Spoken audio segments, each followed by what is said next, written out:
আসসালামু আলাইকুম viewers, black take ভিডিওর পক্ষ থেকে আপনাদের সকলকে স্বাগতম।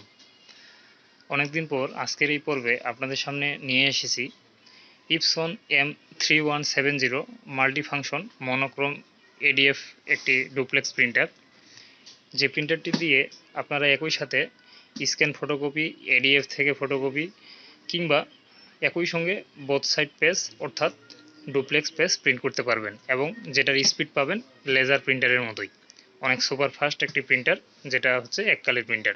তো আজকের এই ভিডিওটি কোনো এক আমাদের ব্রাঞ্চ ইঞ্জিনিয়ারকে ডেডিকেট করে তৈরি করা, কারণ আমাদের একটি স্পেশাল সাপোর্টের জন্য যে জিনিসটা করতে হচ্ছে।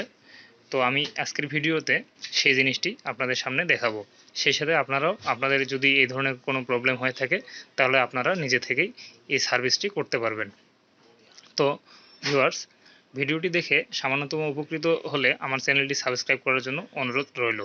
তো আমরা এখন মূল পর্বে যাই।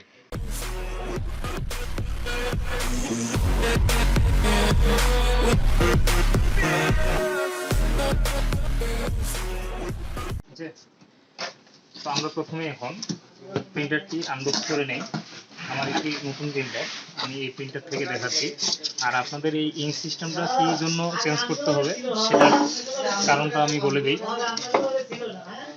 সেটা হচ্ছে যে আপনার প্রিন্টার যখন আপনি প্রিন্ট করবেন, দেখা যাচ্ছে কিছু পেজ প্রিন্ট করার পর আপনার লেখা আসতেছে না, কালি ছেড়ে ছেড়ে আসতেছে। আপনি হেড ক্লিন দিচ্ছেন, আবার 5-7টা পেজ প্রিন্ট করতেছেন, তারপর আবার লেখা আপনার কালি শুকায় যাচ্ছে, তো আপনার পেজে কালি আসতেছে না। তখন আপনি বুঝবেন আপনার প্রিন্টারটি হয়তো হেড প্রবলেম কিংবা কালির প্রবলেম অথবা ইঙ্ক সিস্টেমের প্রবলেম।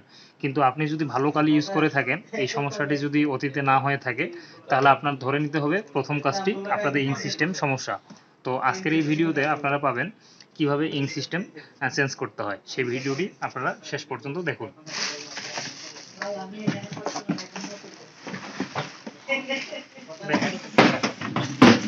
আর প্রিন্টারটি আনবক্স করে নিচ্ছি।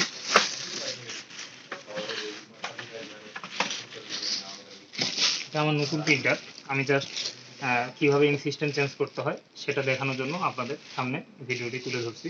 এই প্রিন্টারটি আমার নতুন প্রিন্টার।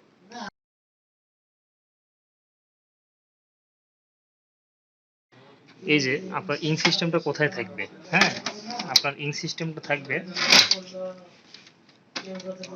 ঠিক আপনার প্রিন্টারের এই যে হেডটি আছে, হেডটি দেখতে পাচ্ছেন,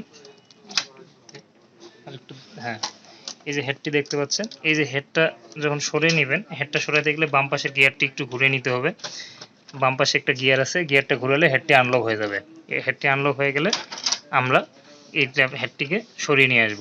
এই যে দেখতে পাচ্ছেন এখানে,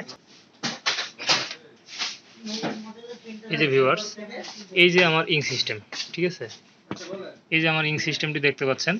তো এই জিনিসটি আপনি চেঞ্জ করে দিবেন, তাহলে আপনার প্রিন্টারের প্রবলেম সলভ হবে। অর্থাৎ আপনার প্রিন্টারে দেখা যাচ্ছে যে আপনি 5-7টা পেজ প্রিন্ট করার পর আপনার লেখা কালি ছেড়ে দিচ্ছে, আপনার আবার হেড ক্লিন করার প্রয়োজন হচ্ছে, আবার হেড ক্লিন দিয়ে আবার 10টা পেজ প্রিন্ট করতেছেন, পরে আবার এই সমস্যা। তো সেই ক্ষেত্রে আপনার ইঙ্ক সিস্টেমটি চেঞ্জ করতে হবে। তো ইঙ্ক সিস্টেমটি চেঞ্জ করার এখন সহজ টেকনিকটা আপনারা দেখে নেন। প্রথমে আমার এই মেইনটেনেন্স বক্সের স্ক্রুটা খুলে নিতে হবে।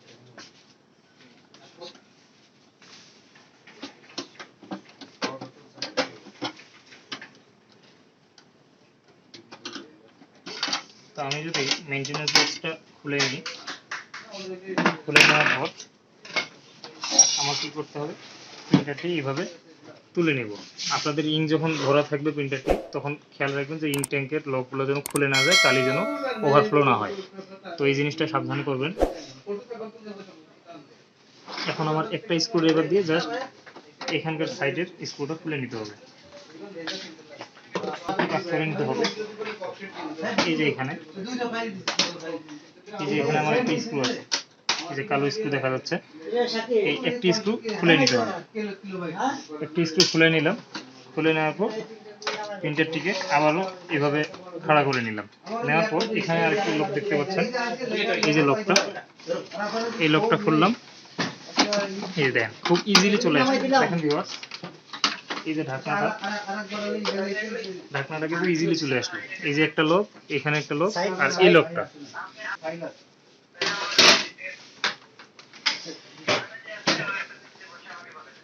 এখন দেখেন আপনার এই যে ছোট ড্রাইভার দিয়ে সবচেয়ে ভালো হয় আপনার ইন সিস্টেম খোলার জন্য থাম ইউজ করা। দেখেন আমি কিন্তু থাম ইউজ করছি। থাম এই স্ক্রুটা আমি খুলে নিলাম। দেখেন এইটা একটা খুললাম, আর এটা অথবা আরো ভালো হয় যে আপনার বাঁকানো যে স্প্রিং টেনশনের যে স্ক্রু ড্রাইভারগুলো থাকে সেগুলো দিয়ে যদি খোলান আরো সুবিধা।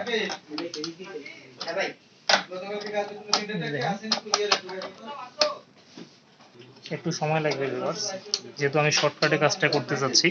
এই যে দেখেন আমার কিন্তু ধরছে, আমি কিন্তু এখন স্ক্রুটা খুব ইজিলি খুলে নিচ্ছি। আর এই শর্ট টেকনিকটা জানা থাকলে আপনার পুরো প্রিন্টার কিন্তু খোলার প্রয়োজন হবে না, নাহলে আপনার পুরো প্রিন্টারটি খুলতে গেলে মোটামুটি দীর্ঘ সময় লাগবে, 1-1.5 ঘন্টা তো লাগবেই। তো এই কাজটা যদি এইভাবে করেন তাহলে কিন্তু আমার ইন সিস্টেমটি আলাদা হয়ে গেল। মানে মেইন লজিকটাই হচ্ছে আপনার এই ধরনের ছোট স্ক্রুড্রাইভার অথবা থাম ইউজ করতে হবে। আর থাম না থাকলে যদি আপনার বাঁকানো এক্সটেনশন যুক্ত এই ড্রাইভারগুলো থাকে তাহলে আপনার কাজ করতে আরও সুবিধা। তো আমি এখন ইন সিস্টেমটি এভাবে খুলবো। এই যে দেখেন এই যে আপনার ইন সিস্টেমটা ঠিক দাগে দাগে যেভাবে আছে এই খাঁজ দিয়ে যেভাবে আমরা খুলবো ঠিক লাগানোর সময় একই পন্থা অবলম্বন করবো। আর আরও যদি আপনার খুব ভালোভাবে বুঝতে চান তাহলে আপনারা চাইলে এই জিনিসটাও খুলে বের করে নিয়ে আসতে পারেন। ঠিক আছে,